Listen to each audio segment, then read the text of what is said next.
أعوذ بالله من الشيطان الرجيم بسم الله الرحمن الرحيم قال ربي إني أعوذ بك أن أسألك ما ليس لي به علم وإلا تغفر لي وترحمني أكن من الخاسرين قيل يا نوح اهبط بسلام منا وبركات عليك وعلى من معك وأمم سنمتعهم ثم يمسهم منا عذاب أليم تلك من أنباء الغيب نوحيها إليك ما كنت تعلمها أنت ولا قومك من قبل هذا فاصبر إن العاقبة للمتقين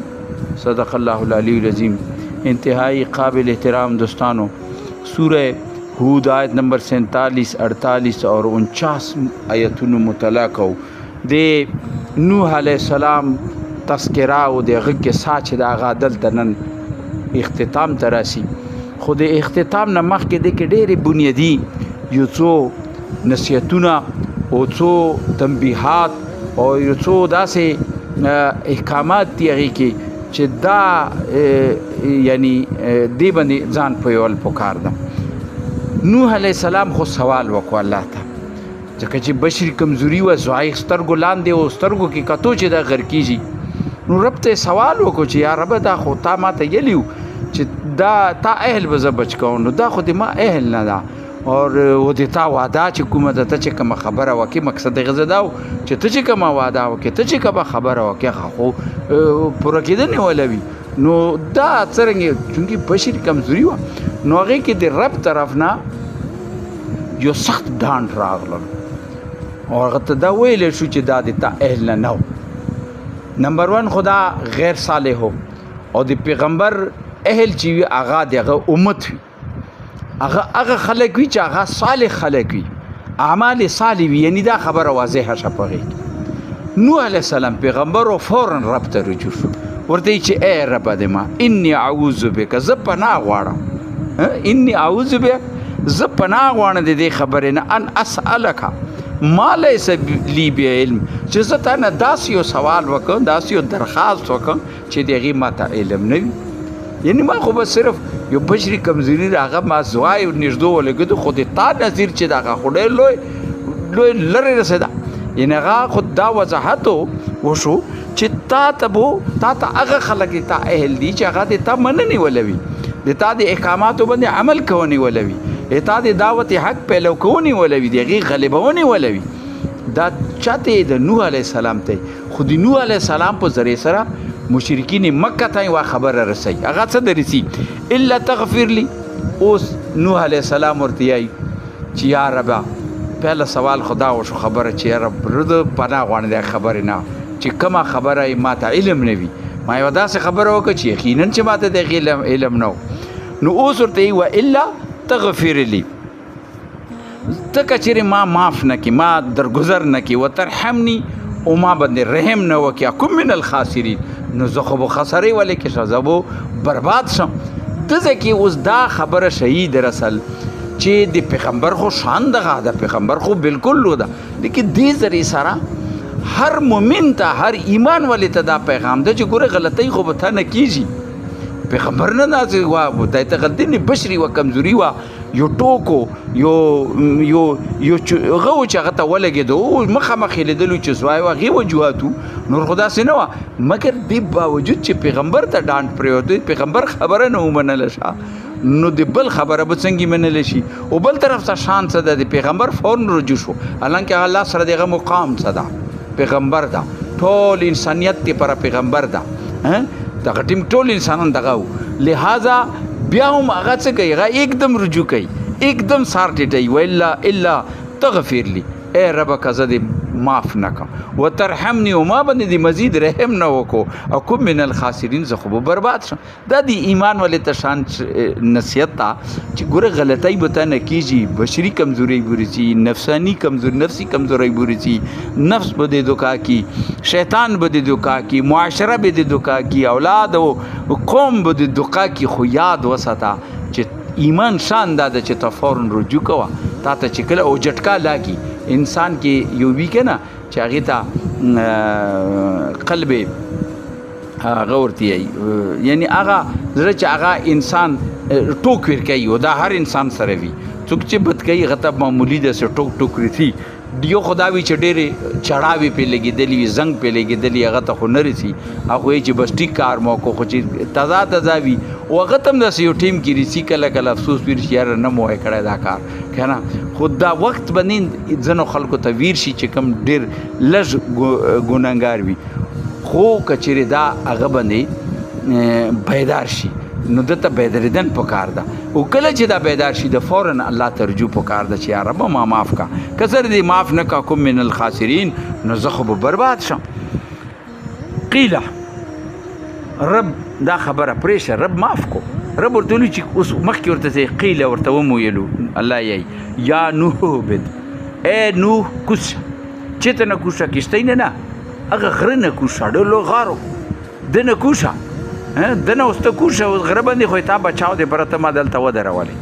اوس د تا رهن سهن په غره نه ده بلکې د تا رهن سهن چېرته ده؟ مدني علاقه ده، لاندې کوشه. بسلام منا، پهله خبره خدا ورته چې پوره سلامتۍ سره به تر کوزېږي، هېڅ ګزند هېڅ تکلیف به درته نه میلوېږي. وبرکات علیک، او مزید دا ده چې تا باندې به برکتونه وي. وعلى من معک، اور تا سره هغو خلکو باندې به هم برکتونه وي چې کوم تا سره موجود دی. دلته د لفظ ده، او یای امت ته. خدا خو یو کسا خو لږ کسانو دي، لږ غوندې کسانو، مګر بعد کې الله تعالی د دغو کسانو نه یو انسانیت پیدا کوونه و. لہذا الله تعالی دا هم اشاره ورکا چې زه به بعد کې تا ته د سلامتي وي، او چې د کم خلک تا سره دي چې لږ دي خدا به پوره سلامتۍ سره اوسي. اور ورسره به دا وي چې برکتونه به وي هم تا باندې به برکتونه هم وي. د نوح علیه السلام دغه د زوی ولا کومه کیسه چې کې دې نه یو طرف ته خدا معلومات شو چې د الله تعالی انصاف پوره بې لاګ ده، او دغه فیصلې دو ټوک دي، هغه ځکه دا نشي کتلی. او دا خبره چې کومه وشه دې سره مشرکین مکه کې وا بیماری وه، او هغه بیماری دا وه چې مشرکین مکه به دا وي چې موږ خو د ابراهیم علیه السلام اولاد یو، او دغسې عیسیان او یهودیانو به وي چې موږ هم د پیغمبرانو اولاد یو، او موږ خو چې څه کوو بس آزاد یو. هېڅ پوښتنه موږ نه نشته. د هغې وجه نه دا ګوره ټوله روی زمین یې وینه کړله. هېڅ پوهېږي چې ده ویلي چې قیامت هغه سره نه هغه یې چې موږ خو خلاص یو سیده به جنت ته ځو. لہذا او ورسره ځنه مسلمانان هم دا عقیده لري چې بس موږ خو پلنکي حضرت اولاد یو، یا پلنکي حضرت دا منګیر یو، د هغه لمنه مو نیولې ده. دا موږ ته څوک څه نشي هغه هم به که خیر موږ خلاصو، دا یو دوکه ده. او قرآن کې ځای په ځای د دې اشاره کېږي چې داسې نه ده. دلته کې دا کیسه واضحه شه چې الله سره چې کوم الله چې کومه فیصله کوي هغه بالکل بې لاګ ده او دو ټوک ده. هغه ځکه د چا نسل نشي کتلی. د پیغمبر اولاد هم کچری نشي بچ کېدلی، او خود پیغمبر درخواست کوي او پیغمبر ته دعا خود نه قبلیږي چې الټا ډانډ ورته پیړ کېږي، نو بل څه حیثیت ده. لہذا صرف اعمال صالح دي چې هغه به تاسو بچ کوي. لہذا دلته نوح علیه السلام ته دا خبره واضحه شه چې ته صرف بچي پوره سلامتۍ سره ستا، او د تا سره چې کوم خلک رغلي دي دو باندې به برکتونه وي، دو ته به زه ورکوم دغه بنیاد باندې چې د تا دعوت یې قبول کړی ده. لہذا تا سره دو باندې به ما پوره غدوي.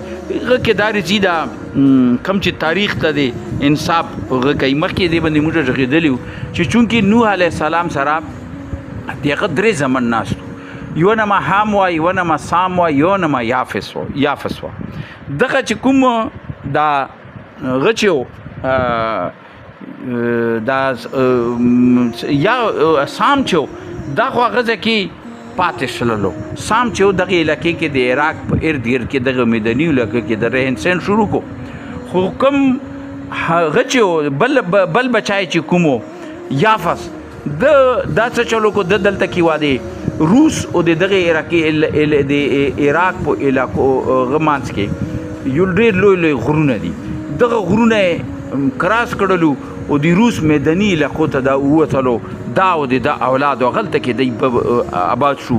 ځکه چې بعد کې څومره دوی سره یقینا چې هغه خلک هم د دروړ سره به ملي جوړي چې کم خلک نورو کشتۍ کې رغلي هغه یا د هغو اولاد یو ټیم خو بدلته دی بسر کړی وي پتې شوي وي مګر هغه د بعد دی به دی علاقو ته تقسیم شو. روس طرف ته ووتلو وسطي ایشیا او بیا هغې کې هغې سره ځنه خلک چې دي روس نه به یورپ طرف ته ووتلو او یورپ نه د کم شمالي اقوام چې کوم دي دا ټول د یافس اولاد ده د هغه نسل نه ده. بل ځای چې او هام او د هغه نور چې هغه کوم ویلي چې دا بني اسماعیل چې و که نه مکې کې دا تمام بني اسماعیلو خو دو سره هغه قومونه هم ځان زم کړی و چې کوم راغ هغه هم بس فخر دی پر اولو چې موږ د دو اولاد یو. لکه کوم قوم زورور که نه بیا عام خم چې ورسره په دې کې چې زه پلنکي قوم یم لکه هغه زورور وي یا نما وي که نه نو دغسې هغه خلک هم دو سره شامل شو. هم نسل والا خلک چې دا مشرق طرف ته لاړو. ځنه خلک ایران او هندوستان ته راورسېدلو. ځنه بیا دې نه جزیره نمای سینه وکړه د سودان او مصر طرف ته لاړلو. لہذا دا روم او د جرمن او د مشرقي یورپ کم خلک چې دا ټول د هام اولاد ده. دغه نه ده دی وجې نه دلته روایات هم د دغه طوفان لاړ دي ځنونو سره یې وړي چې را طوفان راغلی نو هغې نه ځنو خلکو دا ګړی چې ټول روی زمین کې طوفان را حالانکې داسې نه وه. دا انسانیت بعد کې ټول په روی زمین کې پیلاو شو او نسل پیلاو شو ځای په ځای بدی وشي. دی وجې نه روایات چې و دو سره راغلي وو نو دا دی کې دزه کې وه. لہذا الله فرمایي چې یو خو برکت دغه ده چې زه به دا پیلو کوم و علی امم معک او تاسو سره چې کومه ده په هغو باندې به مې اوس مخکې وه بله خبره شئ ډېر اهم و امم سنمتعهم دو خلکو ګیبر داسې ګروي چې هغو ته به ښه معلومات ورکوم ښه معلومات ورته ورکوم د دنیا اسایشونه د دنیا کم رنگ غدي یعنی د دنیا اسباب دوی ته څه ډېر ورکوه. ثم مګر بیا یمسهم منا عذاب علیم دی به زه عذاب علیم کې گرفتار کوم. ویلي چې دوی اعمال به داسې وي لہذا دا به په عذاب علیم کې رسي. یعنی دا پیله عذاب چې نوح باندې راغللو دا پیله عذاب روی زمین باندې. اوس دا نه بعد امت ته نصیحت کیږي چې دا نه بعد به رسي هغه به بنیاد دا وي چې تاسو اعمال به ټیک نه څو پر چې اعمال مو ټیک زه به تاسو ته معلومات در کوم خوشحالۍ به در کوم سکون به در کوم. او کله چې مال تاسو اعمال صالح کي به مختلف اشکال دي عذاب قحط به در باندې راوله زلزلې به در باندې راوله سیلابونه به در باندې راوله بل قوم به در باندې غالبه ظالم خلک به در باندې غلا به تاسو چی تاسو وینه به چی تاسو اډوکي بخوري. لہذا دا عذابونه دي دا عذابونه به رسي. لیکن زه داسې الله تعالی ورته چې بیا به زه هغه خپل عذاب کې گرفتارم. تلک من انباء الغیب نوحیها الیک. اوس نبی صلی الله علیه وسلم ته فرمایي چونکې نوح کیسه ختم کیږي او نبی صلی الله علیه وسلم ته خبر دا کیږي اے نبی صلی الله علیه وسلم تلک من انباء الغیب دا د غیب خبرې دي نوحیها الیک چې زه تا طرف ته وحی کوم. او ما كنت تعلمها ته مخکې نه وي خبر انت ته نه وي خبر ولا قومک من قبل هذا او نه د تا قوم دا نه مخکې خبر قوم به دا وی که نه چېره دا چې دي دا خو ځانه نه جوړی. اچھا قوم کې د نوح تذکره خو ضرور وه د سیلاب تذکره ضرور مګر د هغې خوا او شا چې کوم خبره کېږي چې دا څرنګې لاړلو په څه طرح کې و عذاب چېته نه عذاب و دا دی سره مستند خبرې نه وي. دلته الله تعالی بالکل واضح سره ورسره خبره کوي چې د څه بیا دغه د بچي تذکره دا دی ته نه معلوم دا ټوله تذکره وشه د سره قریش مکه ته دا رشتهدارۍ کار نه کوي هغه ځای او داسې نور چې که چېرې بیا تاسو اعمال صالح پرېږدئ یا د قوم کم قوم د پیغمبر خبرې نه اوري بیا هغه داسې عذاب کې ګرفتاري نو دو الله تعالی فرمایي چې اے نبی صلی الله علیه وسلم دا د غیب خبرې دي چې دی تا ته شو نه ته خبر وي نه د تا قوم فصبر پس ته صبر سره خپل کار کوه ته صبر کوه د دوی په دو خبرو باندې هم صبر کوه د دوی په تکلیف مخالفتونو باندې صبر کوه صبر سره خپل کار جاري ساته. ان العاقبة للمتقین یقینا دې کې شک نشته چې آخر کار انجام چې دا هغه به دی نیکوکار خلک وي چې تقوادار خلک وي. دا خبره ویلی شي، دا خبره ځکه شي چې دوی به وایي که نه چې تا غریب یې او تا د شخوا او شا دا هېڅ حیثیت نه لري. دلته الله تعالی ورته وایي څنګه نوح علیه السلام و کشتۍ کې دوه درې کسان چې وو چې هغه ما بچ کړو، نه مو صرف بچ کړو، په دنیا کې مو پیلاو کړلو، هغو ته مو دنیا ساز و سامان ویر کړلو، هغو باندې برکتونه وکړو. دغسې او نن د هغو نه ما موجوده ده، د هغو نسل مو پیلاو کړلو او هغه خې مخالف چې هغه د روی زمین نه ختم شو، نن څوک یې نمې خستنې والا هم نشته. داسې دغه نبي او د ده مننې والا چې کوم دي دا به پیلو کېږي، د دو خبرې